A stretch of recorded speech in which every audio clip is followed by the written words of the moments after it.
Hey guys, welcome back to learn with Rajni. आज का video stenographer के एस्पायरेंट्स के लिए है।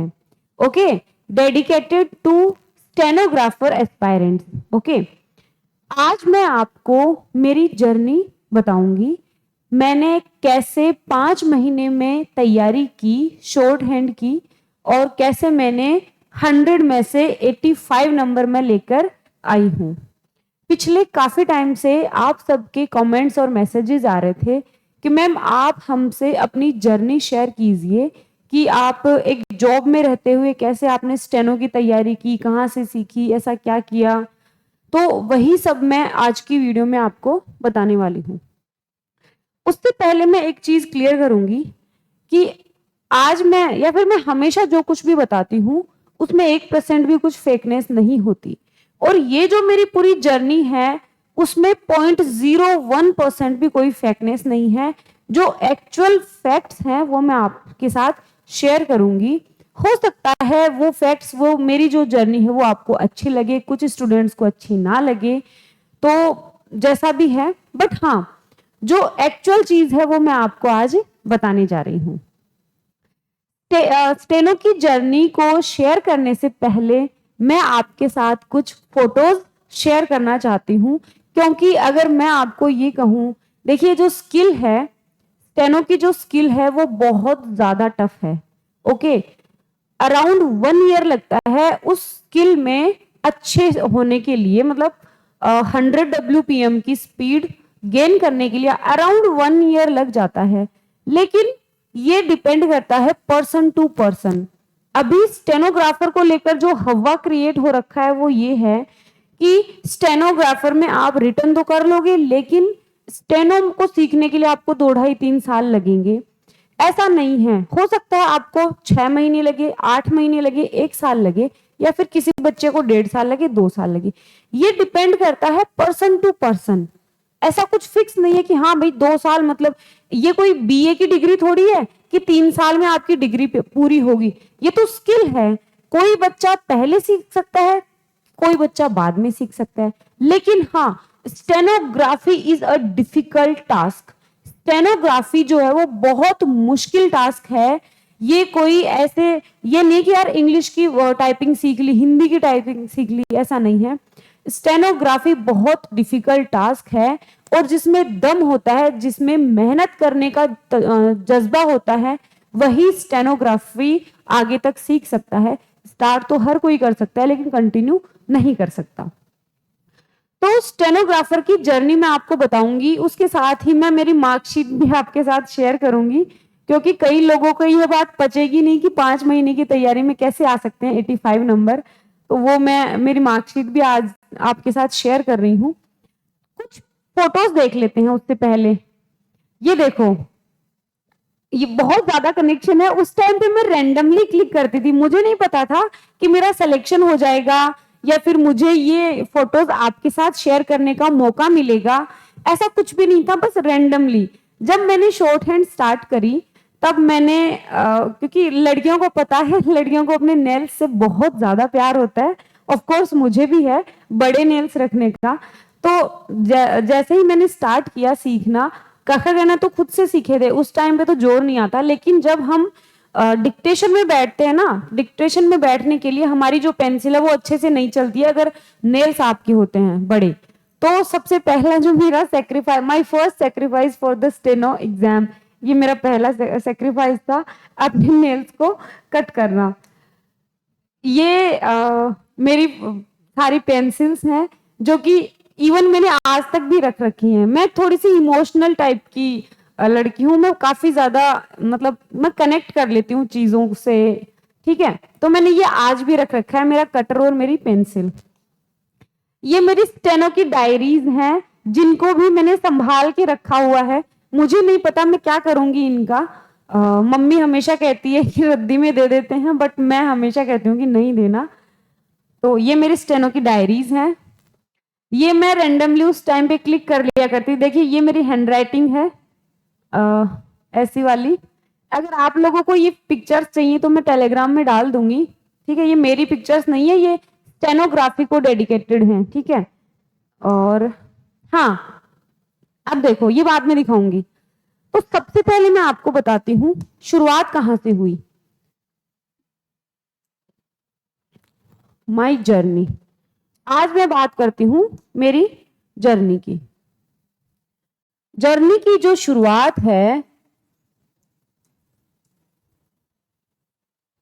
जर्नी की जो शुरुआत है वो कहां से हुई, एक सेकंड। जर्नी की जो शुरुआत है वो हुई है यहां, इस पे बताएंगे, उसके ऊपर बाद में लिखेंगे। जर्नी की जो शुरुआत थी वो हुई थी 2020 से। आप सबको पता है कि मैं डिस्ट्रिक्ट एंड सेशन कोर्ट में एलडीसी थी, और एलडीसी के पद पे रहते हुए मेरा हमेशा से ये है कि मुझे आगे आगे बढ़ते रहना है। मुझे मतलब मुझसे बैठा नहीं रहा जाता, मुझे ऑफिस के बाद में भी मुझे कुछ ना कुछ करने के लिए चाहिए। तो मेरे एक फ्रेंड है, कलीग कह सकते हैं, उन्होंने स्टेनोग्राफर का फॉर्म लगाया। तो उन्होंने रैंडमली मुझसे कहा कि 2018 की स्टेनोग्राफर के फॉर्म रीओपन हुए हैं तो तुम्हारा भी लगा देता हूं। तो हम आपस में हम 4-5 लोग बैठ के बातें करते थे कि यार एलडीसी तो हम बन गए, लेकिन अब आगे और फर्दर एग्जाम्स की तैयारी करते हैं। इस तरह की हमारी बातें होती रहती थी। उन्होंने मेरा फॉर्म फिल कर दिया, ठीक है, 2020 में। 2020 में उन्होंने मेरा फॉर्म फिल कर दिया। उसके बाद क्या हुआ, फॉर्म फिल कब किया, 2020 में।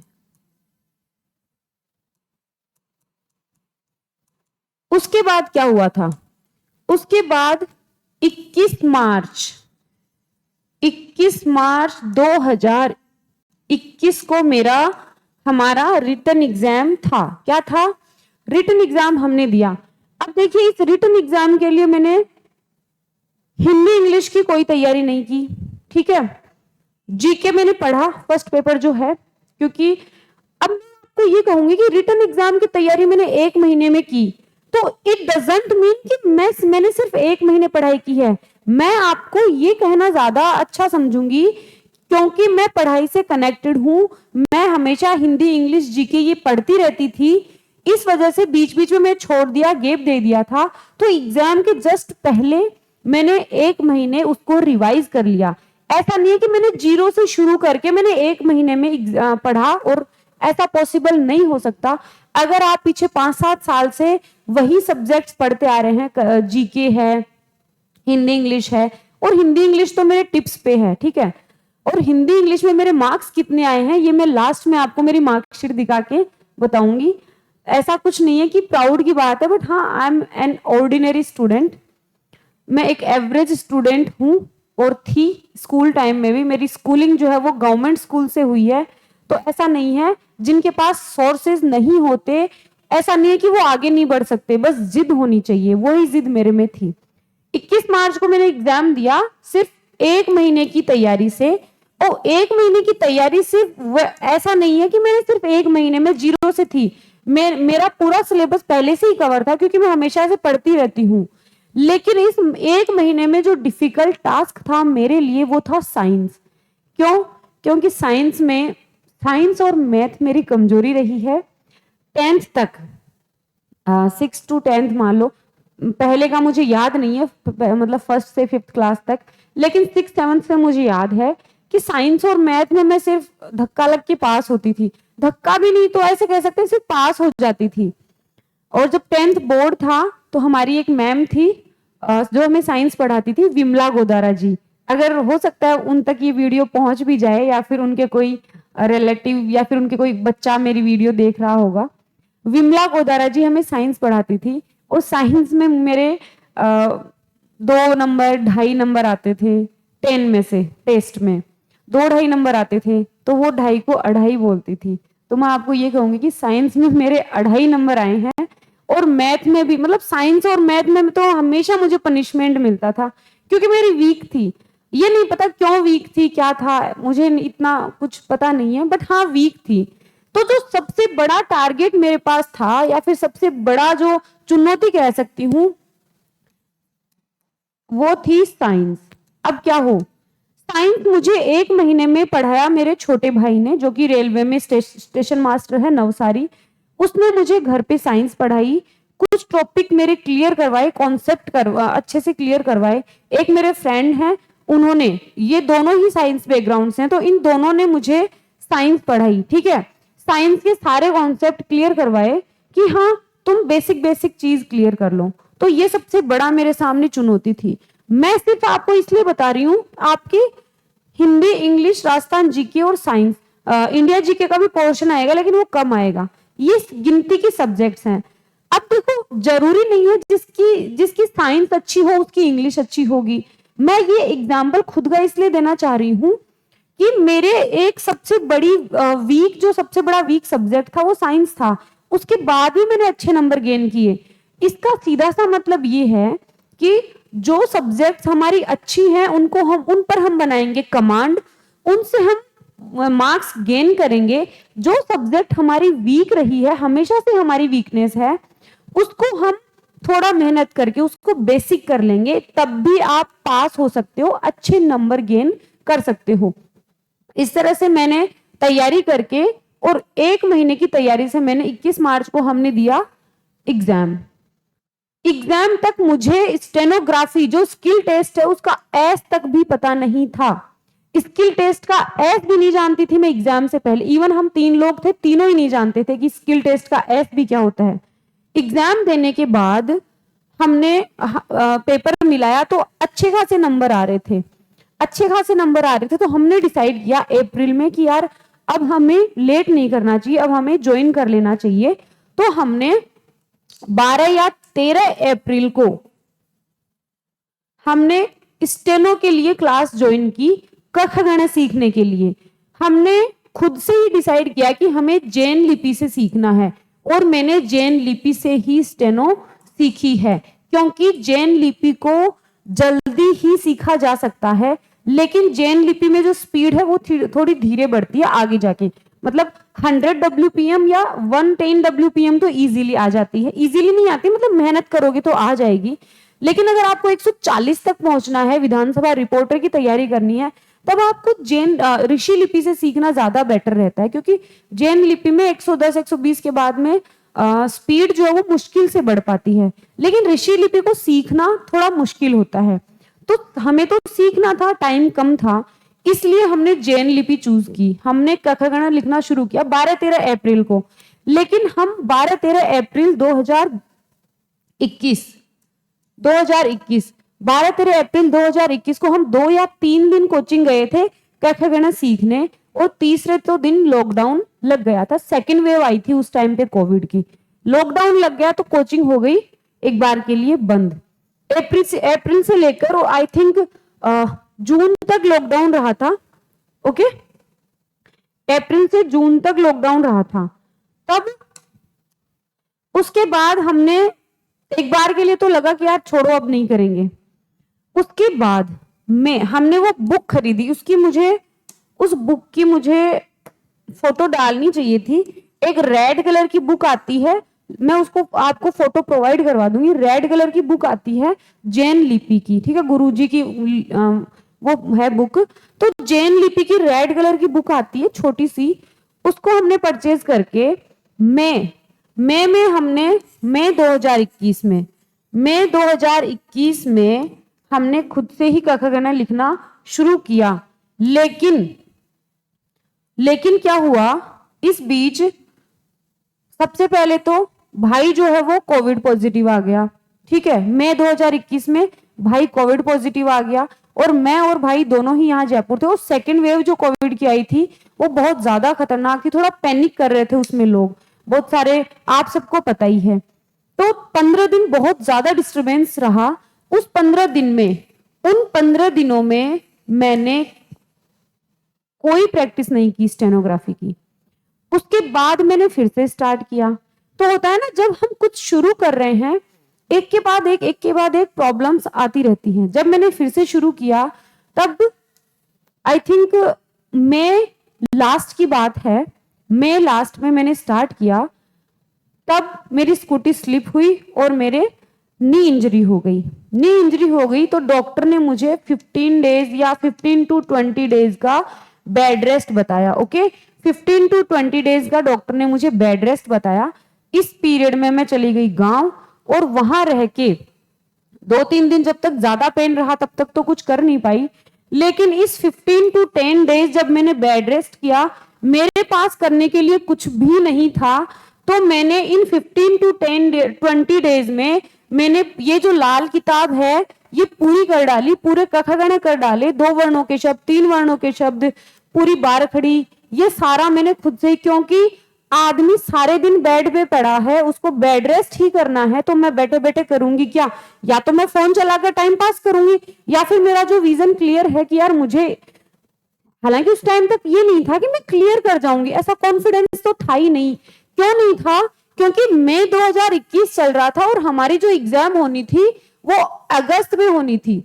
हमारी जो एग्जाम होनी थी वो अगस्त में होनी थी, अगस्त 21 में एग्जाम होनी थी। तो हम तो निराशा में थे कि भाई चलो अगस्त में एग्जाम होगी, नंबर तो आएगा नहीं लेकिन सीखते हैं।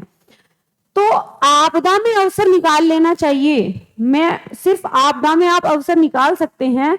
मेरी नी इंजरी हुई, मैं चाहती तो बैठ सकती थी चुपचाप कि और फोन चला के टाइम पास कर सकती थी, लेकिन इस पीरियड में, ये जो 20 दिन का पीरियड है, इसमें मैं बैठे बैठे सुबह से शाम तक मैंने प्रैक्टिस की। बस कख गणित शुरुआत मैंने, जो हम शुरुआत में जो बच्चों को देते हैं ना 4 लाइन की कॉपी, उससे मैंने शुरुआत की थी। उसमें अच्छे से एक एक जो लेटर है, जैसे क के भर दिए 3 पेज, ख के भर दिए 3 पेज, इस तरह से, क्योंकि हम याद तो कर देंगे लेकिन हमारे हाथ को सिखाना है, हमारे माइंड को नहीं सिखाना। स्टेनोग्राफी हमें अपने माइंड को नहीं सिखाना है। स्टेनोग्राफी या फिर जो टाइपिंग है वो हमारे हाथ, हमारी फिंगर्स को लर्न होनी चाहिए कि क, जैसे ही सर डिक्टेशन में क बोलेंगे तो लाइन ऐसे ही आनी चाहिए, ठीक है।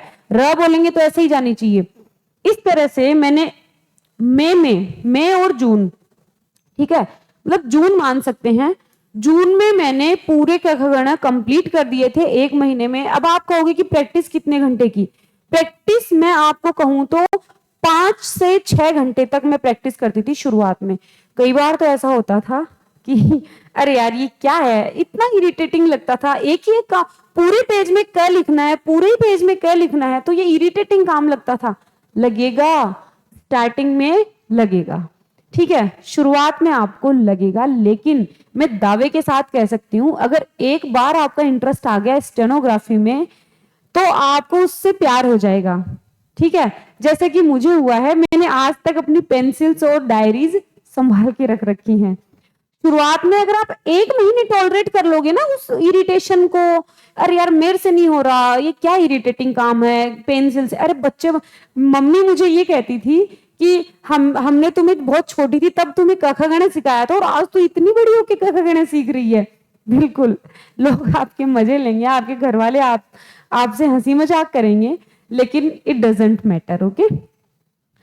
फिर डिक्टेशन के लिए देखिए, मैंने खुद से ही कखगण सीखी थी, मैं कहीं नहीं गई।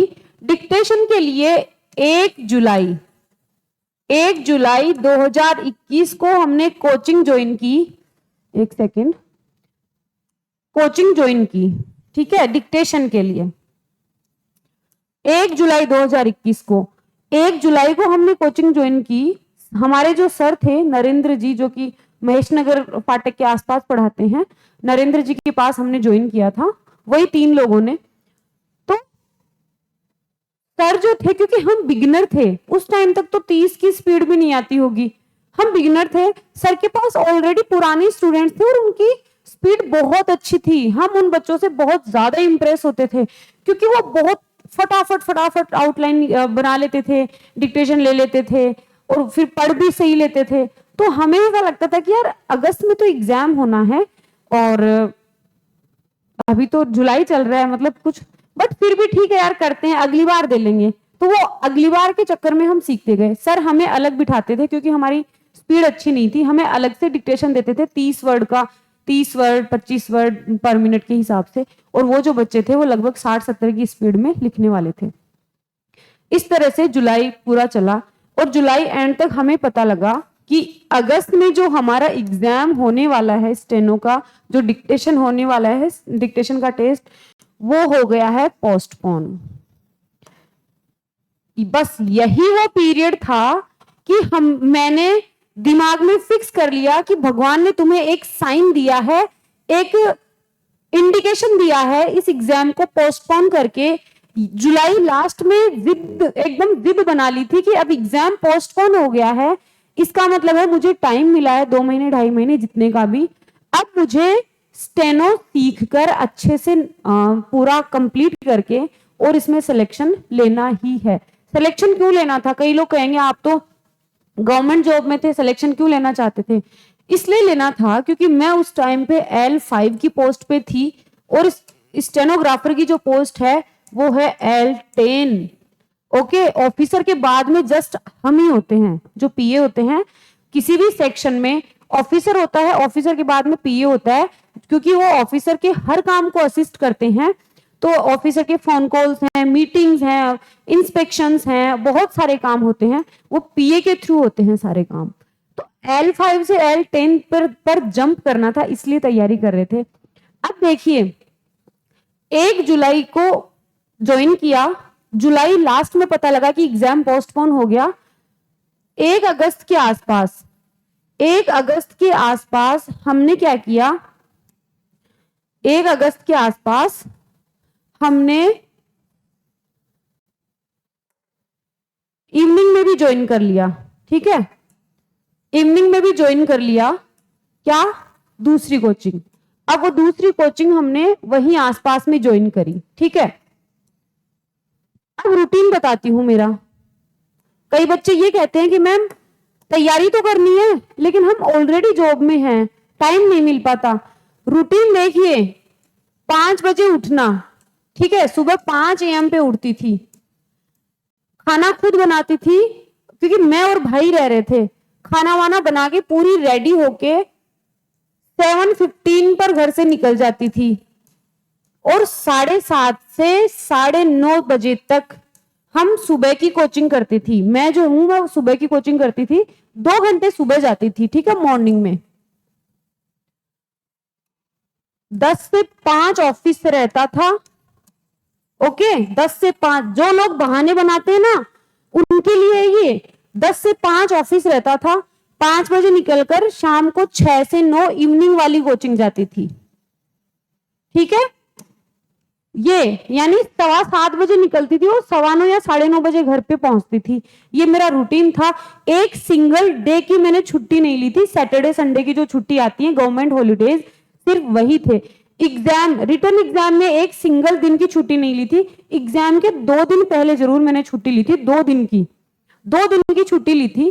तो कोई छुट्टियां नहीं, कुछ नहीं, ये मेरा रूटीन रहता था। अब देखिए कई बच्चे जो है वो कंप्लेन करते हैं हम जॉब में हैं। देखिए अगर आपने अपनी विल पावर चाहिए किसी भी चीज को करने की, अगर आप में वो विल पावर है, यू कैन डू एवरीथिंग, आप सब कुछ कर सकते हैं, लेकिन विल पावर चाहिए। मैं कोई सुपर वुमन नहीं हूं, मैं कोई दूसरे एलियन नहीं हूं, दूसरी जगह से नहीं आई हूं। मैं एक साधारण सी लड़की हूं, एक एवरेज स्टूडेंट हूं जो 7th to 12th government school में पढ़ी है। उसके बाद में एक साधारण से कॉलेज से मैंने बीए किया है, फिर एमए किया है, फिर फर्दर स्टडीज की हैं। सारी चीजें खुद से सीखी हैं, क्योंकि जब हम खुद चीजें सीखते हैं एक्सपीरियंस कर करके, वैसे ही आप परफेक्ट होते जाओगे। और परफेक्ट तो कोई भी नहीं है। ठीक है, परफेक्ट तो मैं आज भी नहीं हूं, ना आप हो, ना मैं हूं, ना कोई है। ये मेरा रूटीन रहता था। तो ये उन स्टूडेंट्स के लिए है जो ऑलरेडी किसी जॉब में है, जिनके पास टाइम नहीं है। रात तो है, दिन में तो आप जॉब जाते हो, अर्ली मॉर्निंग तो है, इवनिंग तो है, तो आप में विल पावर होनी चाहिए किसी भी काम को करने की। इसके बाद देखिए मैं सुबह 2 घंटे जहां कोचिंग जाती थी वहां मेरी स्पीड तो इंक्रीज हो रही थी, लेकिन मुझे आप स्टेनो सीख रहे हैं, आप ये नोट करेंगे कि स्टार्टिंग में जब आप डिक्टेशन लेते हैं, आप डिक्टेशन तो ले लेते हैं लेकिन सर आपको कहेंगे कि चलो खड़े हो पढ़ो क्या लिखा है, तब आप उसको पढ़ नहीं पाते। वही सेम चीज मेरे साथ हो रही थी। मैं लिख तो लेती थी 40 की 50 की 60 की स्पीड में, लेकिन मेरे से पढ़ा नहीं जाता था। इसलिए मैंने इवनिंग की कोचिंग की। और ये जो इवनिंग वाली कोचिंग है, ऐसे मान लो ये मेरे लिए आशीर्वाद साबित हुई, क्योंकि जो सर थे वो हर डिक्टेशन को पढ़वाते थे सबसे। सुबह वाली कोचिंग में मैंने स्पीड गेन की, इवनिंग वाली कोचिंग में मैंने पढ़ना सीखा। अब आप कहोगे कि इसके बाद आप खुद सेल्फ प्रैक्टिस कब करते थे? सैटरडे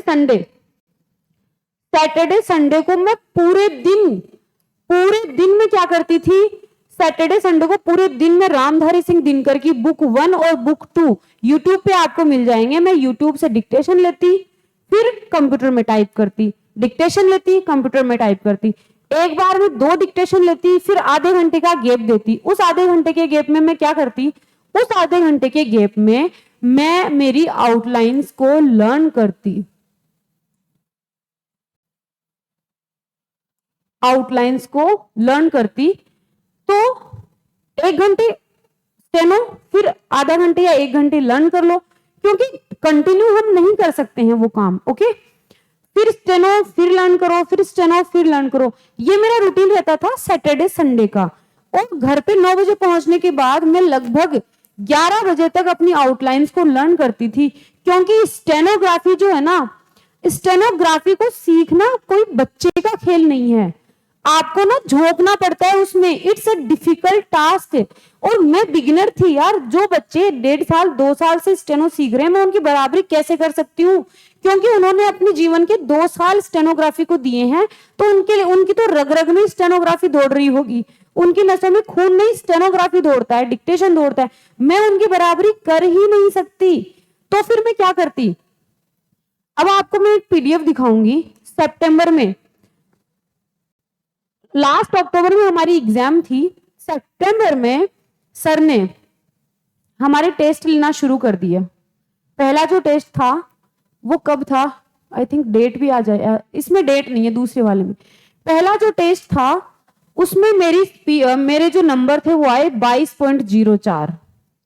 फर्स्ट टेस्ट में मेरे मार्क्स कितने थे, 22.04। और ये बात कब की है, ये बात है सितंबर की। आप सोचो अक्टूबर में एग्जाम है, 22 नंबर मेरे आ रहे हैं। अरे पासिंग मार्क्स भी 36 नंबर होते हैं, पासिंग मार्क्स भी 36 नंबर होते हैं, और 22 नंबर मेरे सितंबर में आ रहे हैं। भयंकर निराशा, मतलब इतना डिमोटिवेशन मिला। पहला टेस्ट देकर घर आकर यूं डायरी भी बैग से निकाल के फेंक दी, पेंसिल फेंक दी। अरे यार कोई मतलब नहीं है, क्या करें क्या नहीं करें, छोड़ो यार अब नहीं होगा, अगली बार देख लेंगे। मेरा जो छोटा भाई है, अगर आप देखो, अगर आप कोई चीज किसी एग्जाम की तैयारी कर रहे हैं, चाहे तो आपका फैमिली मेंबर हो, चाहे तो आपका फ्रेंड हो, आपके कलीग हो, आपके सर्कल में कोई भी हो, आपके मम्मी पापा हो, आपको ना सपोर्ट करने वाले होने चाहिए। कहते हैं ना कि हम कुछ भी कर सकते हैं, लेकिन हमारे राय देने वाले अच्छे होने चाहिए। अगर राय देने वाले हमें सही राय देंगे ना, हम अचीव कर सकते हैं अपने गोल को। तो भाई ने बोला कि तू डिमोटिवेट मत हो, तो और प्रैक्टिस कर। इस बीच हम जो 3 लोग साथ तैयारी कर रहे थे, नेक्स्ट डे हम बैठे, प्लान किया कि हम जो बच्चे 1.5-2 साल से तैयारी कर रहे हैं उनको फाइट नहीं कर सकते हैं, क्योंकि ये शाश्वत सत्य है कि स्टेनोग्राफी में टाइम लगता है। तो हमने उसका तोड़ निकाला। क्या तोड़ निकाला, हमने उसका तोड़ ये निकाला कि हम स्पीड में उनकी बराबरी नहीं कर सकते, लेकिन हम अपने दिमाग को यूज करके क्यों ना हम आउटलाइंस लर्न कर लें। लर्न तो कर सकते हैं, प्रैक्टिस तो टाइम से आएगी, लेकिन लर्न तो ओवरनाइट किया जा सकता है। आपको यकीन नहीं होगा, लगभग 2500 शब्दों की आउटलाइंस मैंने लर्न कर ली थी। लगभग 2500 शब्दों की आउटलाइंस मैंने लर्न की थी। उनमें से भी मोस्टली जो मतलब 60 to 7% जो आउटलाइन थी वो मेरी खुद की बनाई हुई थी। वो आउटलाइन मेरी खुद की बनाई हुई थी, और वो डायरी आज भी मेरे पास है। मैं आपको वो डायरी, मेरी आउटलाइंस प्रोवाइड करवाऊंगी। जो जो भी जैन लिपि के स्टूडेंट्स हैं, उस डायरी से आप लोग मेरी आउटलाइन लर्न कर सकते हैं। ठीक है, ऐसा कोई ऑब्लिगेशन नहीं कि आपको, लेकिन लगभग 2500 शब्द मैंने याद किए थे। क्योंकि किसी भी काम के 2 तरीके हैं, या तो आप टाइम लगाकर उसको सीखो, या फिर आप स्मार्टली सीखो। तो बस मैं आपको यही बताना चाह रही हूं कि आप स्मार्टली अगर सीखेंगे और तो आप कुछ भी अचीव कर सकते हैं। मैंने लर्न किए 2500 शब्द, और आपको यकीन नहीं होगा कि स्कूटी पे चल रही हूं और मैंने कुछ भी देख लिया, लाल बत्ती देख ली, तो मेरे दिमाग में उस लाल बत्ती की आउटलाइन चलेगी। मैंने सड़क पे चल रही हूँ, अरे यार सड़क को कैसे लिखेंगे, अच्छा हाँ सड़क को ऐसे लिखेंगे। तो 24 आवर्स आउटलाइंस मेरे माइंड में चलती थी, और मैं बहुत ज्यादा प्रैक्टिस करती थी। ऑफिस में भी मैं जेरोक्स निकाल के रखती थी, मैं काम करती जाती थी और उस फोटो जो भी जेरोक्स है आउटलाइंस की, उसको सामने रखती थी, काम करते करते बीच बीच में शब्दों की प्रैक्टिस कर लिया करती थी। ये मेरा रूटीन था। ये मेरे 22 नंबर आए थे पहले टेस्ट में। आगे देखो, ये कौन सा टेस्ट है? ये टेस्ट मैंने दिया था 20 सितंबर। डेट नोट कर लो। मैं जो एक एक शब्द कह रही हूं ना यहाँ पे, एक एक शब्द सच है, क्योंकि फेकनेस मेरे आसपास भी नहीं है। मुझे सच बोलो, सुखी रहो, बस मैं आपको गाइड करने के लिए आई हूं, डिमोटिवेट करने के लिए नहीं आई। और मैं ये चाहती हूँ कि मेरी इस जर्नी को बताने के बाद अगर 10 लोग भी मोटिवेट हो गए ना, और 10 लोगों का भी सिलेक्शन हो गया, ऐसे मान लो मेरा जीवन सफल है। 20 सितंबर 2021 को 1:43 पे ये टेस्ट दिया मैंने और मेरे मार्क्स आए हैं 23.41। कब? 20 सितंबर को। और मेरा एग्जाम कब था? 29 अक्टूबर को। इस एक महीने में मैंने ऐसा क्या कर दिया? कोई जादू ले आई क्या मैं ऊपर से? नहीं लेकर आई। मैं रात को 2-2, 3-3 बजे तक जगती थी और 2-3 बजे तक आउटलाइंस लर्न करती थी और उनकी प्रैक्टिस करती थी आउटलाइंस को। मेरा सिर्फ अभी भी जो बच्चे सीखना चाह रहे हैं ना, अगर आप आज से ही शुरुआत कर दोगे ना स्टेनो की, रिटर्न तो आपको करना ही है, लेकिन स्टेनो की आप आज से ही अगर तैयारी शुरू कर दो और आपको जैसे जैसे हम गाइड करें वैसे होते जाओ, मेरा दावा है आप आराम से सीख सकते हो। 23.41 नंबर आए थे मेरे 20 सितंबर 2021 को। उसके बाद में 22 सितंबर, 2 दिन छोड़कर मेरे नंबर बढ़ेंगे। अब 28.36 नंबर आ रहे हैं। डेट देख लो, ठीक है, ये डेट देख लो, 22 सितंबर 2021। ये टेस्ट दिया था 2:33 दिन में। आगे एक बार देख लेती हूँ सब कुछ सही चल रहा है ना? हाँ ठीक है। अभी मैं नई नई हूँ डिजिटल पैनल पे, थोड़ा सा सीख रही हूँ चीजें, हो सकता है 10-15 दिन में अच्छे से सीख ही जाऊंगी। अच्छा ये रहा 21 सितंबर। 20 को 23 नंबर आए थे, 21 को 29.96 नंबर आए हैं। ये रहे 29.96 नंबर आए हैं 21 सितंबर को। अब देखो, इसमें शायद सही नहीं दिख रहा होगा, ये मैंने लिया अक्टूबर स्टार्टिंग में।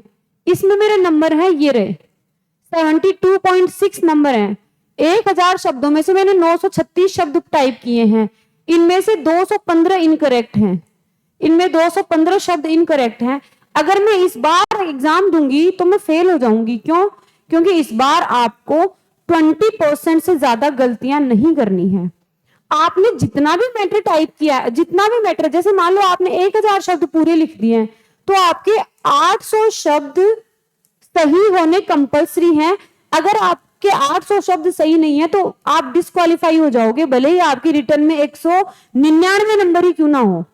ये इस बार किया है। हमारे टाइम पे ये था कि आपने जितना भी मैटर टाइप किया है ना, आपने कुछ भी टाइप कर दिया, आपके ना 36% आना जरूरी है। हमारे टाइम पे 36%, यानी 1000 में से 360 जो शब्द हैं वो करेक्ट होने जरूरी हैं। उस टाइम पे ये था।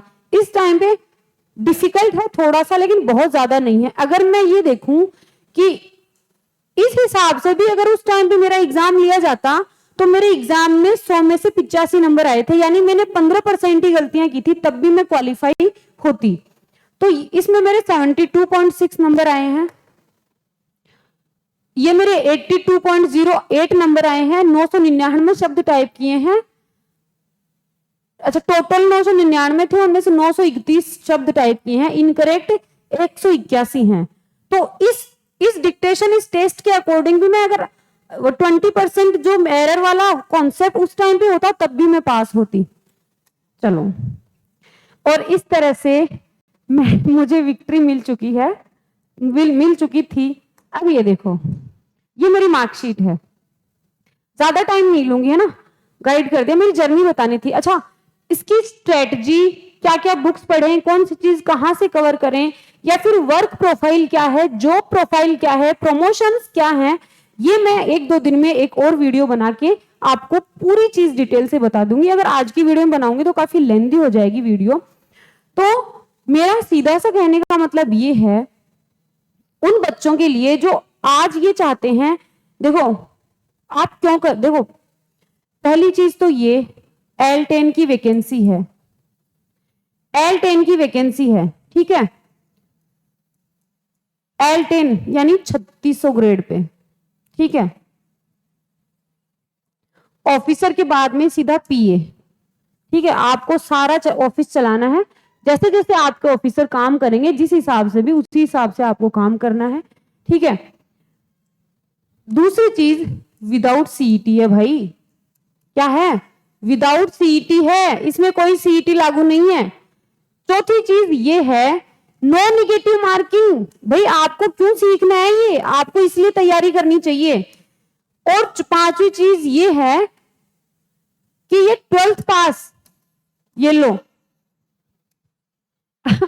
कई कई बार मुझे ये फील होता है कि यार मैंने बीएड किया, डबल एमए किया, इतनी चीजें मैंने कर रखी हैं और मैं नौकरी तो 12th पास की कर रही हूं, पर क्या हो गया, 12th भी तो पास की है, तभी तो जाके एमए बीएड और एमए वगैरह जो भी है डबल एमए वो सब किया। तो ये है, इसलिए आपको तैयारी करनी चाहिए। आपके दिमाग में अगर ये है ना कि मुझे क्यों करनी चाहिए, L10 है, 3600 ग्रेड पे है, प्रोबेशन पूरा होते ही अच्छी सैलरी मिलेगी। विदाउट सीईटी है, नो निगेटिव लिख देना यार, फ्लो में थोड़ा सा भूल जाती हूँ, गलती माफ। नो निगेटिव मार्किंग, कोई निगेटिव मार्किंग नहीं है इसमें, 12th पास की एग्जाम है। अब इसमें जो मुश्किल टास्क है वो क्या है, मुश्किल टास्क जो है वो ये है, मुश्किल टास्क इसमें ये है स्टेनोग्राफी, ये मुश्किल टास्क बता रही हूं मैं आपको, प्लस हिंदी टाइपिंग, हिंदी या इंग्लिश जो भी, जिसमें भी आप सीखना चाहो, हिंदी या इंग्लिश टाइपिंग भी आपकी होनी चाहिए। तीसरी चीज, आपको हिंदी या इंग्लिश जो है, हिंदी में आपकी मात्राएं वगैरह सही होनी चाहिए और इंग्लिश में आपकी स्पेलिंग्स वगैरह सही होनी चाहिए। क्यों, ये सब तीन सबसे बड़े आपके पास चैलेंज हैं, ठीक है। इन चैलेंजेस से भी कैसे लड़ना है वो मैं आपको बताऊंगी, और मैं रिटन एग्जाम के लिए तो गाइड करूंगी ही, आपको स्टेनोग्राफी लास्ट एग्जाम जब होगा ना आपका, तब तक मैं आपको गाइड करूंगी। जो बच्चे जैन लिपि वाले हैं, मैं मेरी खुद की बनाई हुई आउटलाइंस पूरी कंपाइल करवा के आपको प्रोवाइड करवाऊंगी फ्री ऑफ कॉस्ट। तो स्टेनोग्राफी अगर आप आज से ही शुरू कर देते हैं ना, आज से ही शुरू कर देते हैं, तब आप सीख सकते हो। क्यों, क्योंकि आपका एग्जाम होगा 5 अक्टूबर को, उसके बाद रिजल्ट आएगा, फिर स्टेनो के लिए डेट डिसाइड होगी। इस पीरियड में आपको मिल जाएंगे 3 मंथ्स। कितने मिल जाएंगे, 3 मंथ्स। तो आप देख लो 5 अक्टूबर को एग्जाम है, 3 मंथ्स और मिल जाएंगे आपके पास, सफिशिएंट टाइम है। अगर आप आज ही मानस बनाओ तो, और अगर नींद में ही रहना चाहते हो तो फिर रहो, ठीक है, आज ही अगर मानस बना लो। अब स्टेनोग्राफी तो सीखनी है, जो बच्चे कहीं जा नहीं सकते हैं, रिटन की एग्जाम की तैयारी करें, कहीं नहीं जा सकते हैं, सबसे इजी अगर सीखना चाहो, सबसे इजी रहेगी जैन लिपि।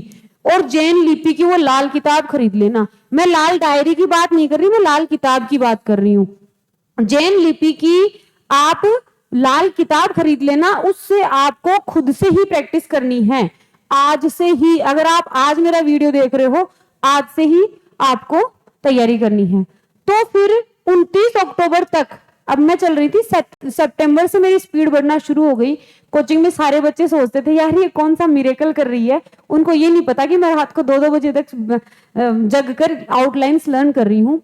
29 अक्टूबर को मेरा स्टेनो का टेस्ट था और मेरे युवावस्था वाला मैटर आया था, ठीक है, युवावस्था वाला मैटर मेरे आया था।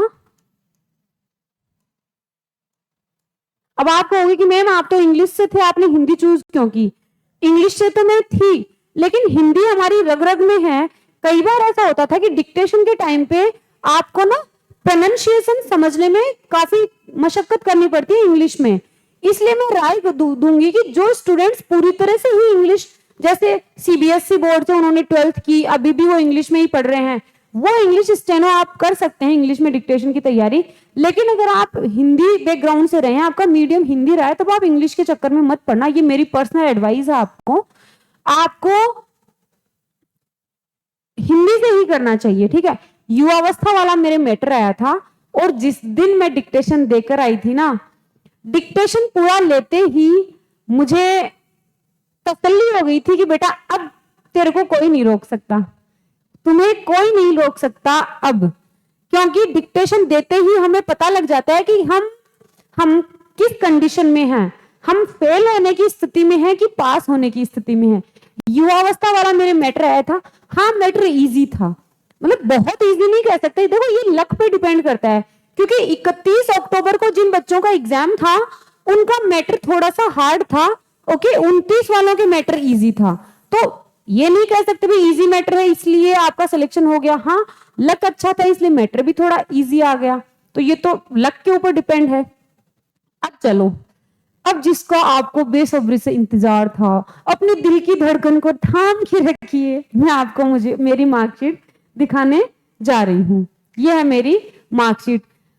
डेट ऑफ बर्थ पे नोटिस मत करना, age is just a number, कुछ नहीं है, एज तो एक नंबर है और कुछ भी नहीं है। मुझे नहीं पता आपको क्लियर दिख रहा है या नहीं दिख रहा, लेकिन ये मेरी मार्कशीट है।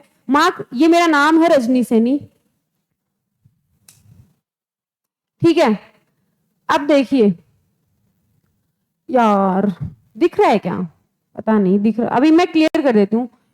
पेपर फर्स्ट, ये पेपर फर्स्ट है, ये पेपर सेकंड है। पेपर फर्स्ट में मेरे नंबर आए हैं 68 पॉइंट समथिंग। अब देखो पेपर सेकंड में मेरे कितने नंबर आए हैं, पेपर सेकंड में मेरे नंबर आए हैं 92.61। ये है हिंदी और इंग्लिश का कमाल। मैं कह रही हूं भाई, जनरल नॉलेज और जनरल साइंस जो है ना, उसमें बहुत ज्यादा नंबर गेन नहीं कर सकते हो। क्यों? इसलिए नहीं कर सकते हो कि वास्ट है, आप कब तक कहां तक पढ़ोगे, उसमें तो अथाह चीजें हैं, पढ़ते जाओ। लेकिन मैं एलडीसी के स्टूडेंट्स को भी यही कहूंगी कि भाई हिंदी और इंग्लिश का पेपर है ना, आपका सेकंड पेपर, ये आपकी नैया पार लगा सकता है। मैं सिर्फ इंग्लिश की बात नहीं कर रही हूं। अगर आप ये सोचोगे कि मैम इंग्लिश पढ़ाती है तो मैम इंग्लिश की बात कर रही है, नहीं, मैं कह रही हूं अगर हिंदी और इंग्लिश दोनों आपने अच्छे से तैयार कर ली, मेरे 92.61 नंबर आए हैं हिंदी इंग्लिश में, ठीक है। और इंग्लिश में तो मेरे शायद 97 के आसपास सही थे, 97 के आसपास से दो या तीन नंबर मेरे क्वेश्चन गलत हो गए थे, वो भी सिली मिस्टेक से, ठीक है। अब देखो शॉर्ट हैंड में मेरे नंबर है 85, 100 में से 85 नंबर है मात्र 5 महीने की तैयारी में, ठीक है। और मेरे टोटल नंबर है 245.23, 245.23 मेरे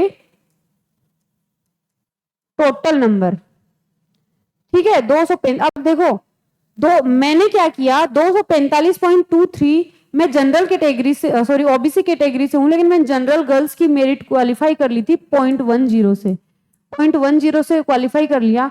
तो जब डिपार्टमेंट अलॉटमेंट हुआ उस टाइम पर मुझे जयपुर नहीं मिल पाया। क्यों नहीं मिल पाया? देखो ये आपके नॉलेज के लिए बता रही हूं, आपको काम आएंगी ये चीजें। इसलिए नहीं मिल पाया क्योंकि मैंने जनरल गर्ल्स की मेरिट 0.10 से क्वालिफाई कर ली थी। ओबीसी में तो मैं टॉपर हूं। अच्छा मेरी रैंक कौन सी आई थी? मेरे रैंक थी 517, 1270 में से मेरे 517 रैंक थी, कोई अच्छी रैंक नहीं थी, बट हाँ ठीक है। अब मेरे से जो नीचे के जो ओबीसी के बंदे थे ना, उनको भी जयपुर के डिपार्टमेंट्स मिले, मुझे क्यों नहीं मिला?